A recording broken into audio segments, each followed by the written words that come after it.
Hi పిల్లలు, ఇవాళ కొత్త కథ చెప్పుకుందామా? రెడీయేనా?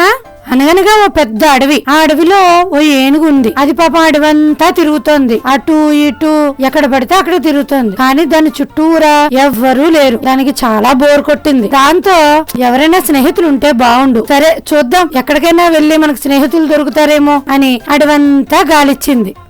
అలా వెళ్తుండగా ఓ చోట కోతి జామకాయలు తింటూ కనబడింది. కోతి బావా నేనోటి అడగనా నిన్ను? ఏమిటది? చెప్పు. ఏం లేదు, నాతో స్నేహం చేస్తావా అని ఏనుగు అడిగింది. అప్పుడు నీతోట స్నేహమా? నువ్వెక్కడా నేనెక్కడా? చెట్లపై ఉండే నాతో, కింద నీతో నాకు స్నేహం ఏంటి చెప్పు? మనిద్దరికి సెట్ అవదులే, వెళ్ళు వెళ్ళు. ఏనుక్కి కొంత నిరుత్సాహం వచ్చినా మళ్లీ ముందుకు నడిచింది. కొంత దూరం వెళ్లేసరికి ఓ కుందేలు చెంగుని ఎగురుతూ కనబడింది. కుందేలు ఒక్క నిమిషం ఆగవా? ఏమిటి వేణుగన్నా? ఏమీ లేదు, నాతో కొంచెం స్నేహం చెయ్యవా?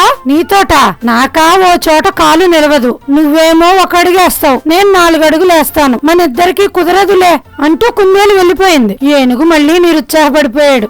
అయినా మళ్ళీ తనలో తానే, ఇంత పెద్ద అడవిలో నాకు స్నేహితులే దొరకరంటావా? వెతుకుతాను అని అనుకుంటూ మళ్ళీ ముందుకు సాగాడు. అలా నడుస్తూ ఉండగా అక్కడ చెరువు కనిపించింది. ఆ చెరువు దగ్గరికి వెళ్ళాడు. అక్కడ చిట్టికప్ప కనబడింది. దాన్ని చూసి, చిట్టికప్ప నాతో స్నేహం చేస్తావా? నిన్ను భుజాల మీద ఎత్తుకుని అడవంతా తిప్పుతాను, నీకు తినడానికి బోల్డ్ ఆహారం పెడతాను, నాతో స్నేహం చెయ్యవా ప్లీజ్ అని బతిమాలుకుంటూ అడిగింది. పాపం దానికి చిట్టికప్ప, నీ ఊరంతా తిప్పేటప్పుడు పైకెక్కి పొరపాటున కింద జారేననుకో, నువ్వు 1 అడుగు వేస్తే చాలు, నేను పచ్చడైపోతాను. అయ్య బాబోయ్, నేను నీ చేతిలో పచ్చడి అవదలుచుకోలేదు, కాబట్టి నన్ను వదిలేయ్ అంటూ చిట్టికప్ప నీళ్లలో దూకేసింది.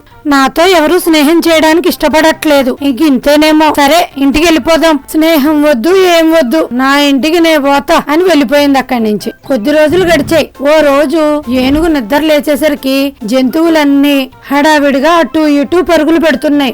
ఏనుక్కేమీ అర్థం కాలేదు.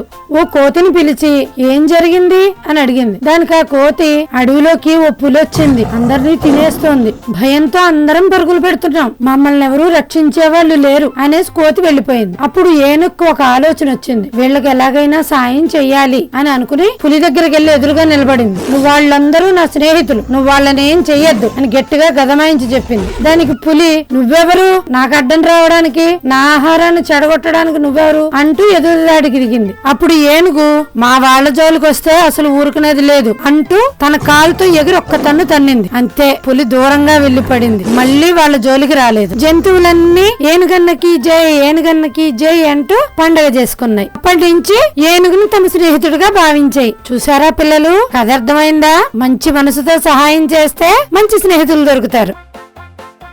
ఇలాంటి ఎన్నో అరుదైన అద్భుతమైన కథల కోసం please like, share and subscribe అరుదైన కథలు ఛానల్.